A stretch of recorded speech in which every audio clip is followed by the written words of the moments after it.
പ്രിയമുള്ളവരെ, വചനജ്വാല 1732 ദിനത്തിലേക്ക് പ്രവേശിക്കുന്ന ഇന്ന് മെയ് 29 വെള്ളിയാഴ്ച എല്ലാവർക്കും ഏറ്റവും സുന്ദരമായ ഒരു സുപ്രഭാതം ആശംസിക്കുന്നു.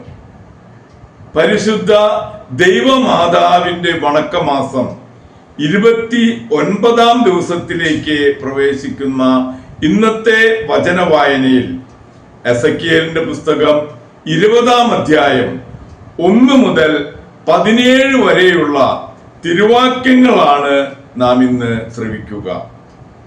ഇസ്രായേലിന്റെ അവിശ്വസ്തത.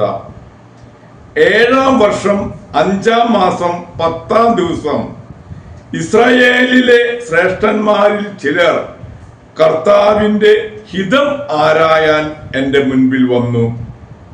കർത്താവ് എന്നോട് അരുളി ചെയ്തു, മനുഷ്യപുത്ര, നീ ഇസ്രായേൽ ശ്രേഷ്ഠന്മാരോട് പറയുക, ദൈവമായ കർത്താവ് അവരോട് അരുളി ചെയ്യുന്നു, എന്റെ ഹിതം ആരായാനാണോ നിങ്ങൾ വന്നിരിക്കുന്നത്? ഞാനാണ്, എന്നിൽ നിന്ന് നിങ്ങൾക്ക് ഒരു ഉത്തരവും ലഭിക്കുകയില്ല. ദൈവമായ കർത്താവ് അരുളി ചെയ്യുന്നു, നീ അവരെ വിധിക്കുകയില്ലേ? മനുഷ്യപുത്ര, നീ അവരെ വിധിക്കുകയില്ലേ? അവരുടെ പിതാക്കന്മാരുടെ മ്ലേച്ഛതകൾ നീ അവരെ അറിയിക്കുക.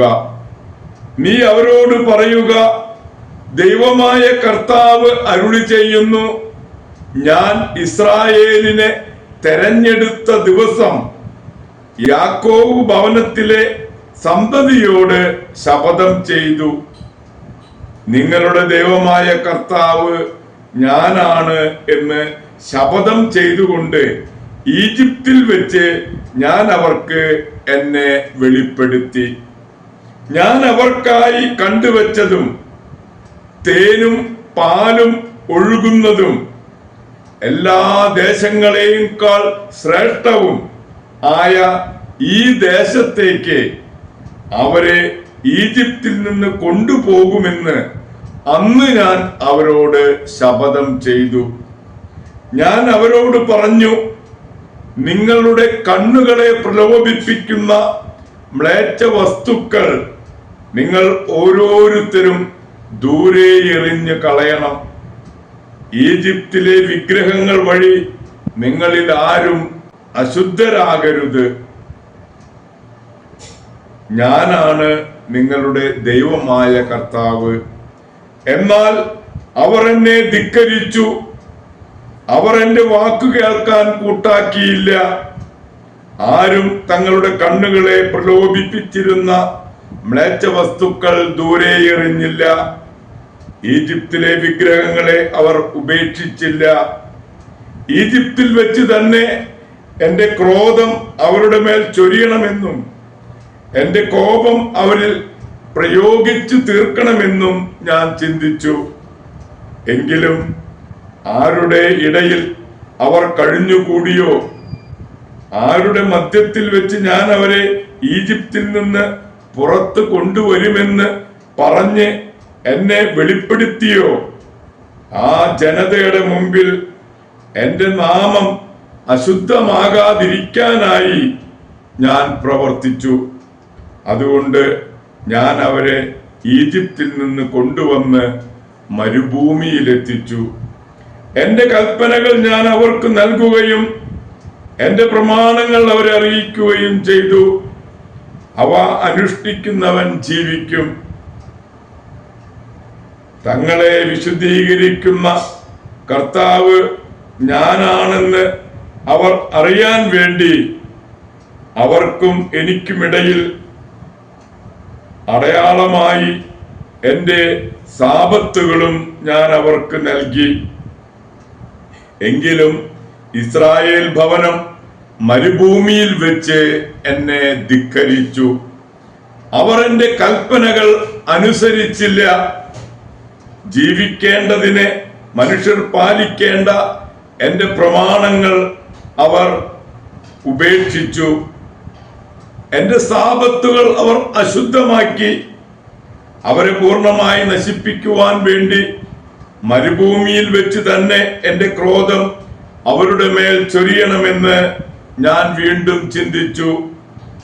എന്നാൽ അവരെ പുറത്തു കൊണ്ടുവരുന്നത് കണ്ട ജനതയുടെ ദൃഷ്ടിയിൽ എന്റെ നാമം അശുദ്ധമാകാതിരിക്കാനായി ഞാൻ പ്രവർത്തിച്ചു.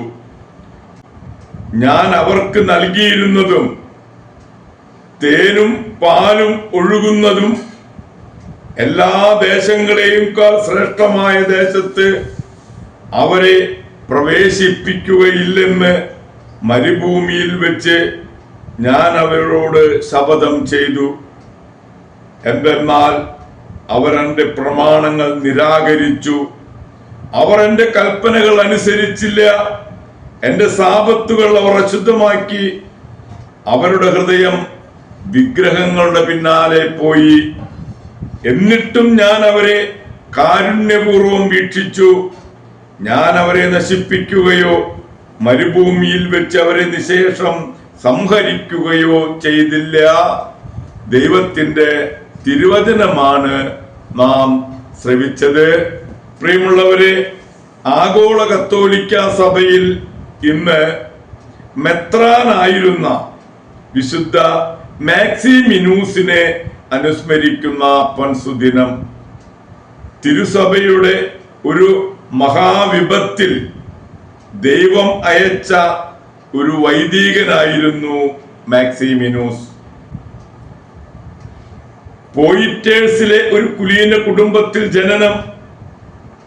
ട്രയേഴ്സിലെ ബിഷപ്പായിരുന്ന അഗ്രീഷ്യസിന്റെ ജീവിത വിശുദ്ധി ആ നഗരത്തിൽ അദ്ദേഹത്തെ എത്തിച്ചു.